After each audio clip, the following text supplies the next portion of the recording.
Did Curtis Ashford honestly believe he could make a literal deal with the devil and somehow keep his soul intact? If you are looking at the recent events unfolding in Port Charles and thinking that the worst is over for Isaiah Gannon, you might want to brace yourselves for a terrifying reality check. We have to ask ourselves, how far is a desperate man willing to go when he feels his family is slipping through his fingers and his own freedom is hanging by a thread? Is Curtis truly capable of orchestrating a calculated hit from behind the cold steel bars of Pentonville? Because if what I am seeing is true, the moral compass of one of our most beloved characters has just been completely shattered, leaving us to question everything we thought we knew about his integrity. If you ask me, we are currently looking at a dangerous, high stakes stalemate between all of these characters. On one side, we have Isaiah Gannon, a man whose surgical career is hanging in the balance due to a severe hand injury and who is absolutely determined to make Curtis pay for the assault. Isaiah is not just testifying at the criminal trial, he is actively pursuing a civil lawsuit with the help of Rick Lanson. On the other side, we have Curtis Ashford, a man terrified of losing his newborn son Desmond and desperate to keep his family with Portia Robinson intact. The tension in that courtroom is palpable, but I strongly suspect that the real danger is not going to happen in front of a judge.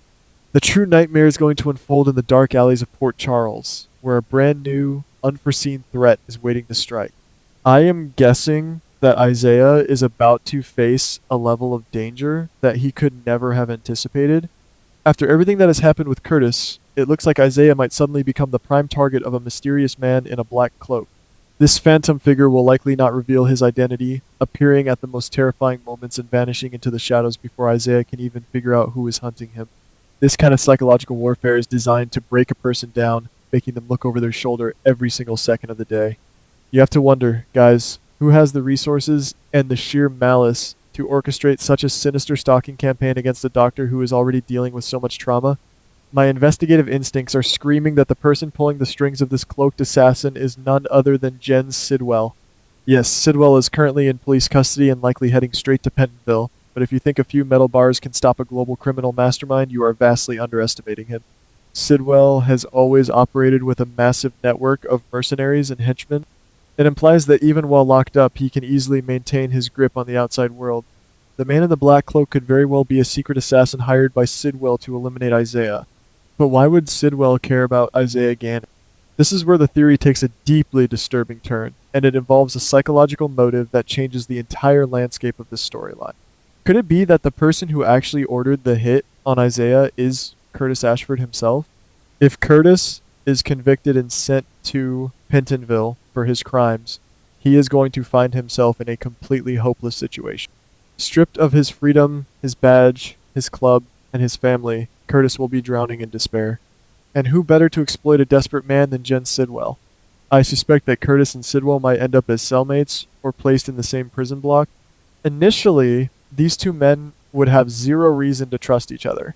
Curtis is a former police officer and private investigator, while Sidwell is a ruthless criminal. However, the harsh, unforgiving environment of Pentonville has a strange way of forcing enemies to find common ground, especially when they realize they have overlapping interests. This brings us to the potential formation of a deeply unholy alliance. Curtis wants Isaiah completely out of Portia's life, blaming the surgeon for ruining his family dynamic and threatening his. Sidwell, on the other hand, is a predator who constantly looks for ways to manipulate people into owing him favors. From a relationship built on mutual suspicion, these two strangers could slowly form a secret, symbiotic partnership. Curtis does not need to get his own hands dirty. He only needs to provide Sidwell with the necessary intelligence regarding Isaiah's habits, routines, and vulnerabilities, while Sidwell uses his vast, untouched outside network to execute the terrifying plan. Let us break this down into two very distinct possibilities. In scenario A, the calculated move by a desperate father. It looks like Curtis might consciously and deliberately choose to cross the darkest line of his life. In this scenario, Curtis's psychological motive is entirely rooted in a twisted sense of protection.